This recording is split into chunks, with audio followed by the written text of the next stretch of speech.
Zlatan Ibrahimovic might not be very happy with his former club in Manchester United. First, they came for Milan target in Joshua Zirkzee, now they seem to be coming after Youssouf Fofana. Tammy Abraham seems to be getting closer to Milan after agreeing personal terms, but will an agreement with Roma actually be found? Because as we've seen with Milan, finding personal agreements with players, not a problem. Finding agreements with clubs, a big problem. These are some of the profiles we're going to be looking at in today's episode of Rumor or Real. And kicking things off with the Youssouf Fofana saga. Now, at the end of July, Calciomercato reported that Milan had made an offer for the player. The latest offer that Milan had made was about 17 million, including bonuses. Their initial offer, for whatever reason, was 12 million euros for this player. They kicked it up to 17 million, including bonuses, but that offer also by Monaco was rejected. Now, it has been said that Monaco are very rigid negotiators. When it comes time to signing their players, they're not a very easy club to work with. So that is the reputation from the selling side that Monaco has, and obviously Milan from a buying side has a reputation of not wanting to get a deal done if it doesn't give them a discount. So really, the fact that this negotiation is deadlocked makes complete sense knowing the personalities of the two clubs. Jumping into the numbers, it had been said at the end of July that Monaco has never been seeking 35 million for Fofana. Their expectation is still only 25 million. And the latest reports have mentioned that this week Milan was going to open up with a new bid, a new offer for the player. This was going to be around 20 million euros. Apparently that is Milan's cap, including bonuses.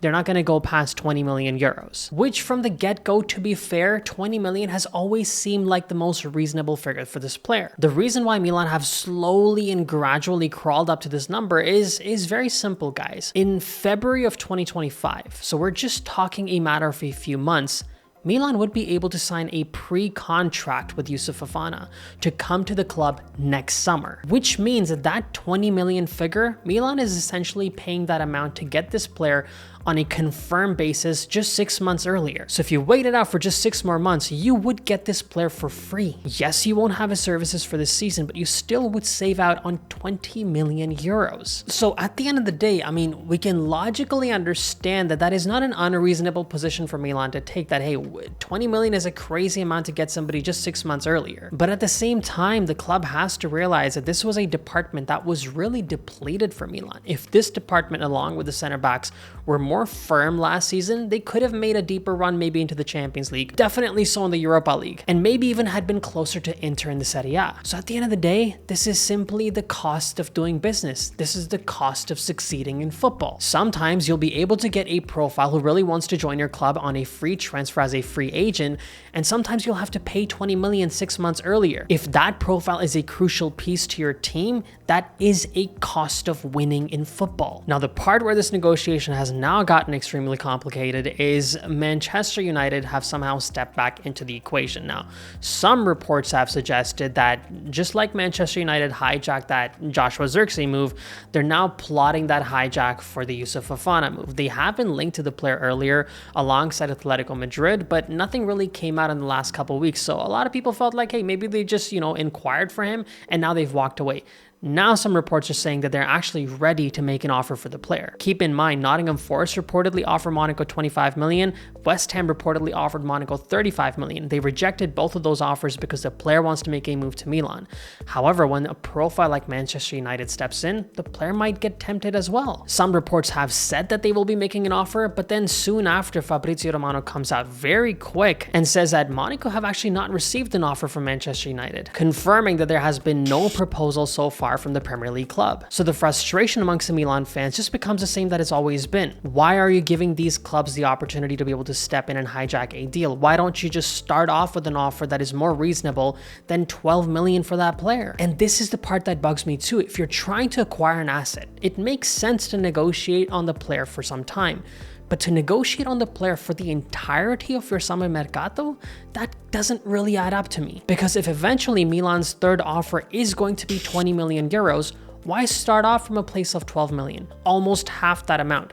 Why not start much closer to 20 million? Because had Milan started their initial negotiation much closer to 20 million, or eventually at 20 million, they probably would have realized Monaco's position a lot quicker. They're essentially trying to break the club down with time. And that strategy still might work, but if another club steps in and hijacks that deal, you wasted a lot of time pursuing one singular profile. The part that bugs me about that is that now reports are coming that Milan's new coach, Paulo Fonseca, starting off a new season with this club, is now going to be using Ruben Loftus-Cheek. He's trying to mold Loftus-Cheek and Musa to play that central defensive midfield role. The fact of the matter is we know these players from last season and they do not have very solid defensive profiles, but now our new coach is being forced to mold these profiles, trying to fit these circular pegs in square holes because the management wasn't able to get the deal done in a timely manner. We still have about 2 weeks to go till the kickoff of the season, but if that deal isn't completed,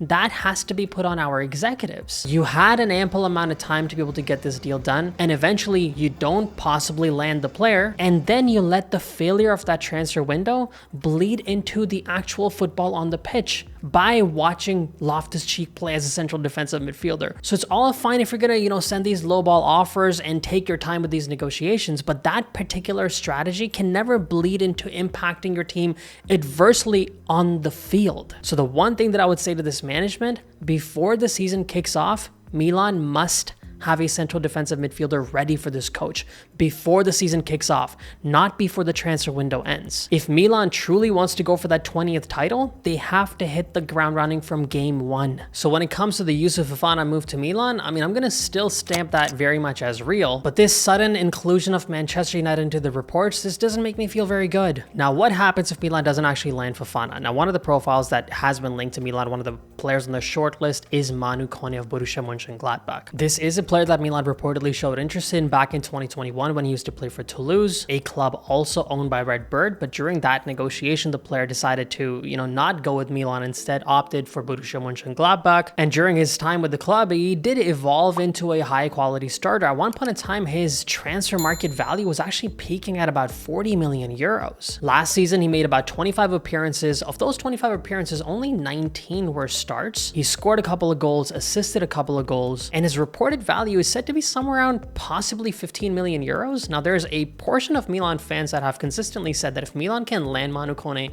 for 15 million euros, they shouldn't even be considering Fofana. They should just be getting this particular deal done. My concern with Kone is very simple. Is he as defensively minded as somebody like Youssouf Fofana is? Whatever little I've seen of him, he seems to be more like a number 8 in a 3-man midfield than a double pivot designated defensive midfielder. Because otherwise, he might be a player more in line with maybe someone like Ismail Benacer or Yacine Adli, someone who has that creativity under their belt, has important defensive qualities, but not an out-and-out defensive player. Because in my opinion, seeing the lineup of midfielders that Milan has and seeing the holes that this team had in their defensive side of the midfield last season, that's the kind of profile you need. You need somebody who's an out-and-out defensive midfielder. But when it comes to Manu Kone, I guess at this point in time, we'll have to stamp this as possible. We haven't really, the Fofana situation hasn't completely unfolded, so it's hard to predict this one. But if that doesn't work out, Manu Kone, I think it's a possible move for Milan. The other profile that has also been linked to Milan is that of Johnny Cardoso. Some reports from Spain claim that Milan actually made a bid of 20 million to Real Betis for this player, but it was rejected, as the La Liga club actually wants 30 million euros for him. Cardoso also is a 22-year-old defensive midfielder or central midfielder. I mean, during his time with Real Betis, he has played more of a defensive profile. Last season, he made 19 appearances for them, scored a goal, assisted a couple of goals, and if you really watch the rise of this player,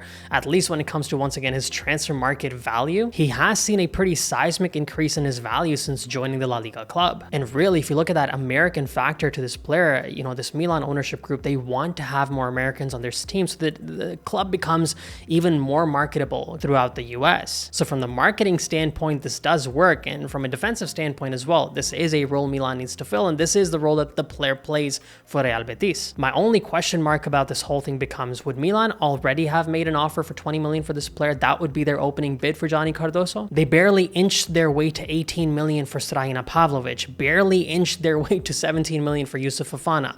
Suddenly for Johnny Cardoso, automatically a 20 million bid already sent? I have some doubts about this reporting, so for now, when it comes to Johnny Cardoso to Milan, I'm gonna have to stamp this as just a rumor. Does that mean Milan doesn't have this player on their shortlist? No, it's totally possible that Kone and Cardoso are the players that they're considering, but this 20 million offer, this to me sounds like a rumor. And then it comes to the profile of Tammy Abraham to Milan. Now, when the initial reports of Tammy Abraham to Milan was breaking alongside Nicholas Fulkirk, I thought Fulkirk could actually happen Tammy Abraham wasn't giving a lot of credence to, but it looks like things kind of flipped. Fulkirk, obviously, a lot of you guys were asking me in the comment section what happened with that.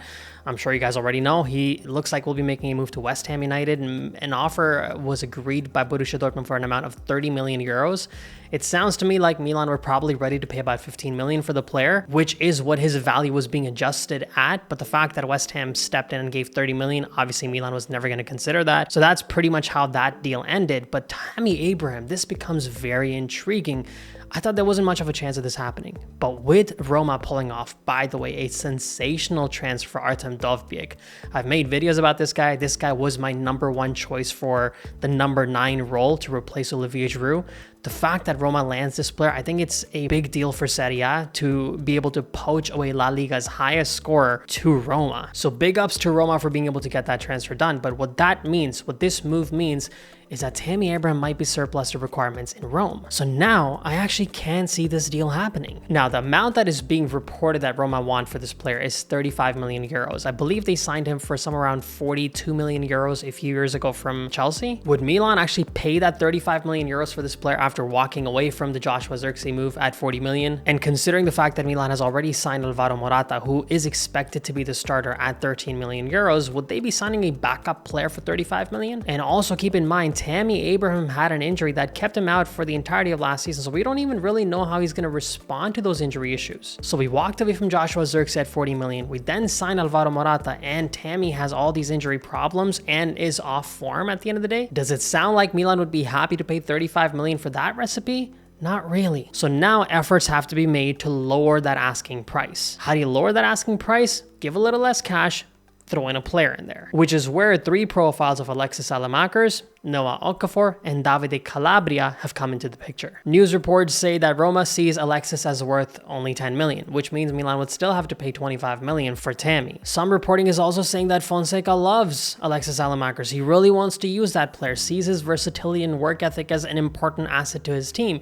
He also loves what Noah Okafor does. He feels like he can use him like he did Jonathan David at Lille. So really the profile that I feel like Milan would be happy to part ways with, especially seeing that Emerson Royal is on the verge of completing his move to Milan, would be Davide Calabria. But how much really can Calabria knock off the price, the 35 million price of Tammy, when Calabria himself only has 1 year left on his contract? There have been reports that Milan have agreed personal terms with Tammy and his entourage, but the entire situation gets a little bit more complicated for Milan because of the injury to Gianluca Scamacca. Now, this is a player in Tammy Abraham that Atalanta was actually vying for maybe 3-4 years ago, so they've wanted him in the past, and with Scamacca's injury, it looks like Atalanta might come back in the picture for this player. So at this point in time, it's really a complicated deal, and it's truly a toss-up if this actually comes through. And when it comes to Abraham to Milan, I think I'm gonna have to stamp this as, I think, maybe possible. This is a really complex deal on all levels. I would probably stamp this as unlikely, but some of the journalists that are talking about it, like Fabrizio Romano, like Nicolo Schira, I think it gives it a little bit more credence. So I think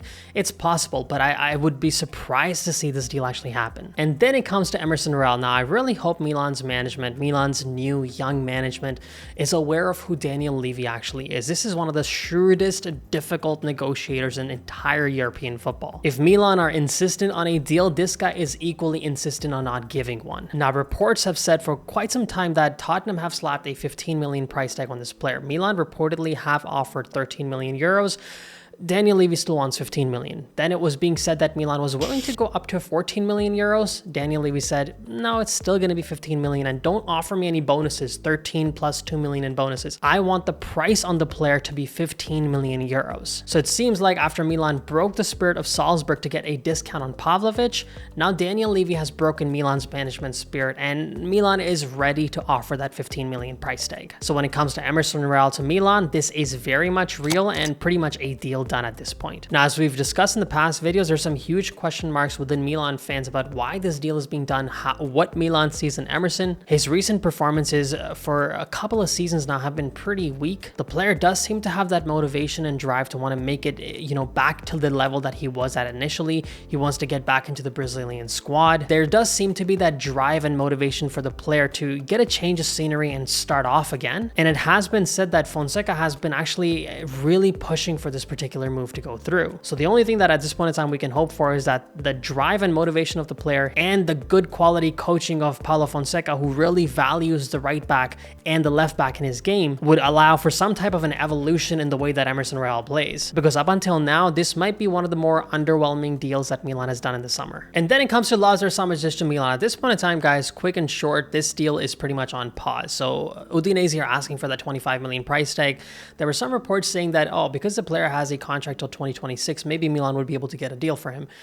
I never really thought that made sense, because that means that Udinese can also sell him next summer, and they also get the benefit of actually keeping the player on the team for the entirety of 2024-2025. Reports have suggested that Milan have an agreement with the player. They've also agreed a commission with his dad of less than 5 million euros, his dad who also happens to be his agent, because that was the sticking point that they had in their negotiation with Inter in 2023. It has been said that in order to lower the price tag, just like Milan is doing with Tammy Abraham, they've also tried to include some players for Udinese, but the profiles that they have included are not up to par for Udinese, and the profile that they're asking for, players like Kevin Zeroli and players from Milan Futuro, those profiles are ones that Milan consider untouchable at this point in time. So for now, no agreement has been found on the player. I think it's on pause till Milan actually signs a central defensive midfielder and maybe makes some sales in their mercato. They're gonna have to let go of players like Yacine Adli, maybe Ismail Benacer, profiles like Tommaso Pobega. Once the future of these midfielders is decided, then there's a chance that towards the closure of the mercato, Milan would then go for someone like Lazar Samardzic. So Lazar Samardzic at this point in time will get downgraded from real to a possible profile. And there you have it, guys. Those are some of the profiles you want to take a look at today. At this point in time, all I can say is I agree with you. Our frustration with the management is now a common cause when it comes to these negotiations. As I said in the beginning of the mercato, I'm going to give this team, this management, time till the end of the transfer window before I make a judgment. At this point in time, the drag around Youssouf Fofana, it's not making a lot of sense to me either. Make your best offer and get the player, or make your best offer and lose the player. I'm fine with either of those two outcomes, but